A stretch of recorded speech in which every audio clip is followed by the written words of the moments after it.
This is the employer's voice. Employers in the steel industry face an immediate threat. Today is the 12th of June. We therefore have exactly 18 days to prevent it. I'm Gerard Papenfuss and this is the employer's voice. There is a colossal task ahead of us in this extremely short period. CIFSA, representing big business, but only 10% of employers in the industry, has concluded a wage agreement with trade unions in the sector. And if not stopped, they will attempt to extend that agreement to the other 90% of employers who are not party to this agreement. That agreement will compel an employer to pay an entry-level employee with limited to no skill or experience a cost to company wage of 99 Rand per hour. That is more than 17,000 Rand per month. The wages in the higher, more skilled grades would obviously be exponentially higher. The 10% CIFSA employers are mainly situated in the economic hubs of South Africa. They will use the government's skewed collective bargaining model to enforce this outrageous arrangement on the 90% SMMEs situated all over South Africa.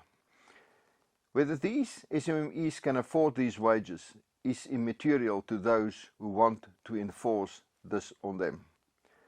The job losses that these outrageous wage arrangements have caused over the years do not concern big business at all. They cave in easily to unions' demands due to their vulnerability to industrial action. They are not bothered about the dire consequences to others. For 15 years, NIASA fought to prevent this arrangement from impacting your business. We are fighting for your right as a businessman to set your own wage, because you are the only one who knows what you can afford. Why is this so urgent?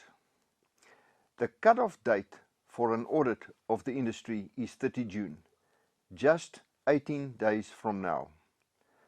The vote that will be taken to determine whether this hostile agreement will apply to you will be based on this audit. And here's the issue. This vote will not be determined by the number of employers, but by the number of employees employed by them. If the vote was determined by employer numbers, it would have been easy because NIASA and those organizations that stand with us represent the majority of employers who are party to the bargaining council. But this is not how it works. This vote is determined by the number of employees employed by employers, and that gives CIFSA the advantage. As a result of this collective bargaining model, the 10% CIFSA represents is considered the majority over the 90% of the industry. This is how things stand now, but we don't have to accept it as it is. Here's the challenge.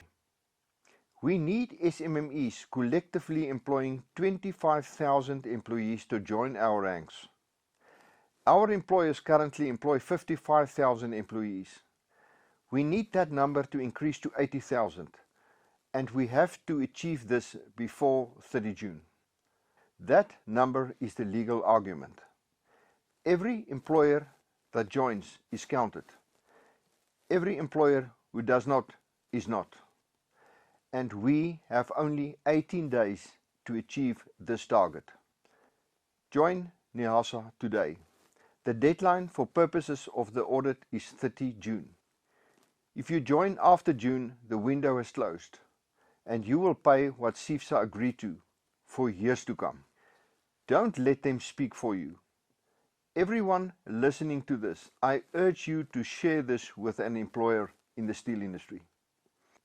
If you, for some reason, prefer not to join NIASA, then I urge you to join another organization that is aligned with us on this issue, such as the Consolidated Employers Organization or the South African Engineers and Founders Association. This challenge seems impossible, and humanly speaking, it is. But nothing is impossible, so let's get down to it.